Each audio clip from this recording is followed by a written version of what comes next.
Hi welcome to టీ10। మాటల్లో ఊరేగించి చేతల్లో ఊరి బిగించే మోసకారి విధానాలతో అన్నదాతల ఉసురు పోసుకోవటం పాలకులకు పరపటిగా మారింది। రైతు దేశానికి వెన్నెముక అంటూ ఉపన్యాసాలు ఊదరగొట్టే ప్రభుత్వాలు ఆ వెన్నెముకను కర్కశంగా విరిచివేసే చేతలకు తెగిస్తున్నాయి।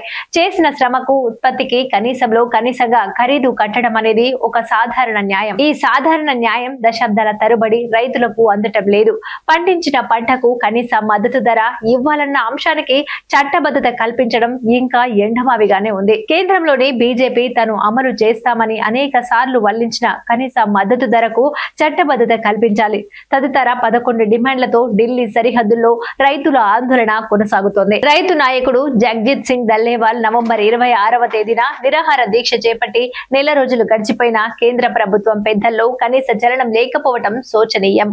ఎండనక వాననక 6 కాలం చెమటొచ్చి కష్టించే అన్నదాతలకు ప్రకృతి వైపరీత్యాలతో ఎదురయ్యే సమస్యలు అన్ని ఇన్ని కావు। వాటికి అదనంగా దళారులు మోసాలు, మార్కెట్ ధర పతనాలు, రవాణా భారాలు చేరి కష్టాలు కన్నీళ్లే దిగుబడులుగా వ్యవసాయాన్ని వ్యయభరితంగా మార్చేశాయి। ఈ దుర్భర స్థితి నుంచి రైతును రక్షించాల్సిన కేంద్ర రాష్ట్ర ప్రభుత్వాలు ఆ కష్టాలను మరింత పెంచుతున్నాయి తప్ప భరోసాగా నిలబడటం లేదు।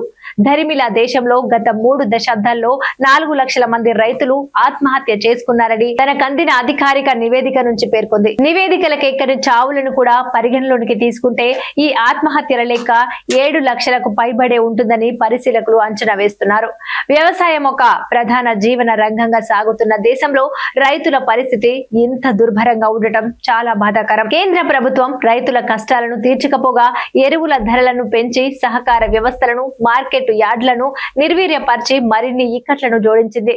వ్యవసాయ రంగం సంక్షోభం నుంచి బయటపడటానికి గతంలో స్వామినాథన్ కమిషన్ కొన్ని సిఫారసులు చేసింది।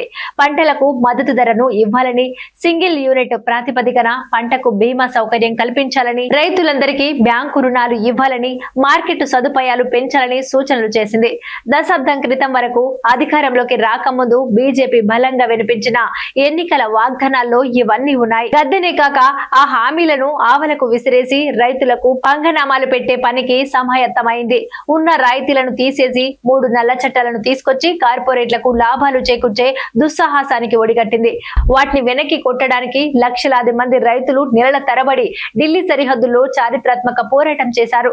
తప్పని పరిస్థితుల్లో మోడీ క్షమాపణలు చెప్పి ఆ చట్టాలను రద్దు చేస్తున్నట్టు ప్రకటించినప్పటికీ ఆ తర్వాత ఈ 3 ఏళ్లలో రైతులను ఉద్ధరించే చర్య ఒక్కటంటే ఒక్కటి చేపట్టలేదు।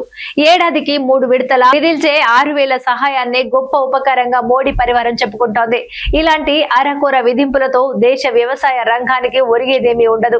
రైతు సమస్యలపై అధ్యయనం చేసిన పార్లమెంటరీ స్టాండింగ్ కమిటీ ఇటీవల విడుదల నివేదిక కూడా దీన్నే స్పష్టం చేస్తోంది।